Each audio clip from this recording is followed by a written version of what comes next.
सभी सम्मानित साथियों को मेरा नमस्कार। जय भीम, जय पेरियार। सम्मानित साथियों, आज हम लोग अपने खेत में आए हैं और खेत में घूमते समय हमने सोचा कि आज एक वीडियो बना लिया जाए। आज 17 सितंबर का दिन है और 17 सितंबर का दिन हम लोगों के लिए बहुत खास दिन होता है। इस दिन भारत देश के सामाजिक आंदोलन के जनक, समतावादी, समाजवादी और मानवतावादी पेरियार ईवी रामासामी नायकर जी का जन्म हुआ था। पेरियार ईवी रामासामी नायकर जी अंधविश्वास, पाखंडवाद, ब्राह्मणवाद, रूढ़िवादी विचारधारा के घोर विरोधी थे।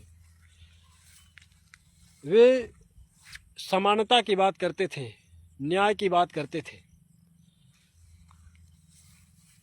वे पूरे देश में सभी वर्ग के लोगों को एक सूत्र में पिरोने का काम किया। वे भारत देश के सामाजिक आंदोलन के जनक माने जाते थे।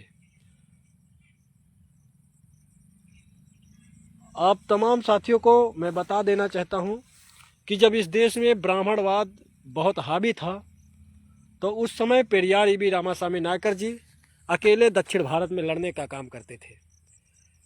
दक्षिण भारत से लड़ते लड़ते वो पूरे देश भर में लड़े और उनकी लोकप्रियता इतनी बढ़ी कि उनको पूरा देश अपनाने लगा।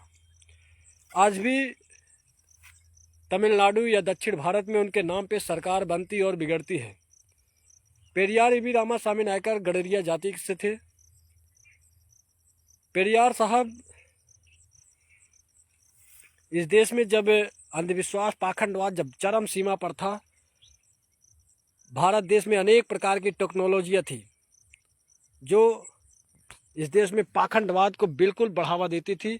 जैसे उस समय में कोई मगरमच्छ के पेट से पैदा होता था, मछली के आंसू से पैदा होता था, मगरमच्छ के आंसू से पैदा होता था, तो कोई खीर खाने से पैदा होता था, कोई मटकी से पैदा हो जाता था, कोई भुजाओं से पैदा होता था, कोई नाभि से पैदा हो जाता था, कोई जांघों से पैदा हो जाता था। इन तमाम सारी टेक्नोलॉजियों को अगर किसी ने नसबंदी करने का काम किया था तो उस शख्स का नाम है पेरियार ईवी रामासामी नायकर। सम्मानित साथियों,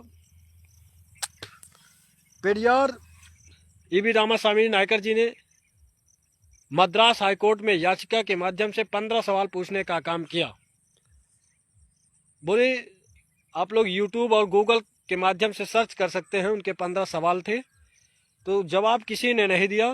लास्ट में कोर्ट ने भी माफ़ी मांगी और मद्रास हाईकोर्ट में उनकी एक बहुत बड़ी प्रतिमा लगाई गई है और नीचे जो उन्होंने 15 सवाल पूछे थे भगवान से, वो भी लिखा गया है।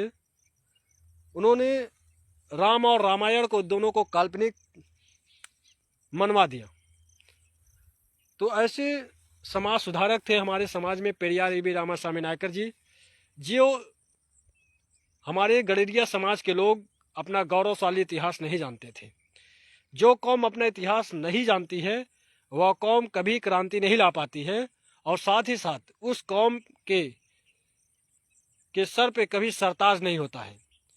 जिस समाज के नौजवान साथी सड़कों पे संघर्ष करना नहीं जानते हैं, उस समाज के नेताओं के साथ कभी सत्ता नहीं आती है, उस समाज में कभी सत्ता नहीं आती है। सम्मानित साथियों, इसीलिए हम लोगों को अपना इतिहास पढ़ने की जरूरत है। हमारे और आपके इतिहास में ऐसे ऐसे लोगों ने काम करके गए हैं जो हम लोग गर्व से कह सकते हैं कि हम अहिल्याबाई होलकर और पेरियार साहब के वंशज हैं। पेरियार साहब बाबा साहब भीमराव अंबेडकर जी के साथ मंच साझा करते थे। आज भी दक्षिण भारत में उनके नाम पे सरकार बनती और बिगड़ती है।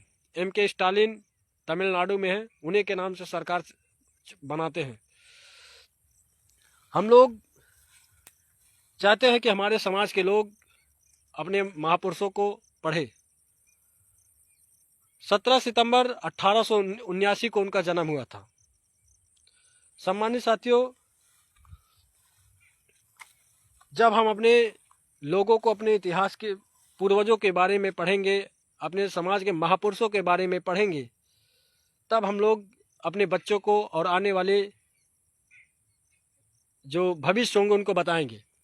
पेरियार साहब ने कहा कि जो व्यक्ति तर्कशील होगा वही व्यक्ति वर्तमान, भविष्य और भूतकाल की स्थिति को समझ पाएगा, अन्यथा कोई समझ नहीं पाएगा। तो ऐसे आज भी लोग फूले, पेरियार, अंबेडकर तीनों लोगों का जिक्र एक ही लाइन में लोग करते हैं। उन्होंने बहुजन समाज के लिए, जैसे अहिर, गडरिया, कुर्मी, केवट, चमार, पासी, धोबी, धरकार, निसार, लोहार, बढ़ई, तमाम लोगों के लिए उन्होंने काम किया और तमाम जातियों को बढ़ाने का उन्होंने काम किया था। सम्मानित साथियों, तो ऐसे थे हमारे समाज के पेरियार साहब, जो अपना पूरा जीवन अपने समाज के लोगों को जगाने में लगा दिया। आज उनकी जयंती है, उनकी जयंती पे हम सशक्त नमन करते हैं और भावभीनी श्रद्धांजलि अर्पित करते हैं कि पेरियार साहब आप फिर से हम लोगों के बीच में आओ। और आपने इतना सब कुछ दे दिया है, जब रूढ़िवादी व्यवस्था चरम सीमा पर थी तब आपने इतना संघर्ष किया, तो हम लोगों को बनता है कि हम लोग भी और भी संघर्ष करें। सम्मानित साथियों, उस दौर में जब पेरियार साहब थे तो देश आज़ाद नहीं हुआ था। उनको बनारस में ब्राह्मणों ने धक्का मार करके भगा दिया था। तब वे जाकर के तमिल में एक बहुत बड़ा आंदोलन करने का काम किया, अंधविश्वास, पाखंडवाद हटाओ का। जो उसके बाद उनकी विचारधारा से सहमत होकर के उत्तर भारत में कानपुर में पेरियार लालाई सिंह यादव जी ने भी उनके हाथ को बढ़ाया और बोले कि आप पाल हैं, आप जो रामायण को तमिल में लिखे हैं उसको हम हिंदी में लिख करके उत्तर भारत में रूपांतरित करने का काम करेंगे, आप हमारे बड़े भाई हो। आज आप लोगों को एक उदाहरण बता देना चाहता हूँ सोशल मीडिया के माध्यम से। जो यादव लोग कहता है कि गडरिया मेरा बड़ा भाई है, वो एक विचारधारा के तौर पे थे। हम लोग एक विचारधारा के तौर पे बड़ा भाई और छोटा भाई हो सकते हैं। सम्मानित साथियों, हमें और आपको अपने महापुरुषों को पढ़ने की जरूरत है, अन्यथा हमें हमारे और आपके जो पूर्वज हैं उनको दबाया जा रहा है। आज आप किसी गौतम बस्ती में चले जाओ तो आप डॉक्टर बी आर अम्बेडकर, बाबा साहब भीमराव अम्बेडकर का नाम पूछोगे तो बच्चा बच्चा बताएगा।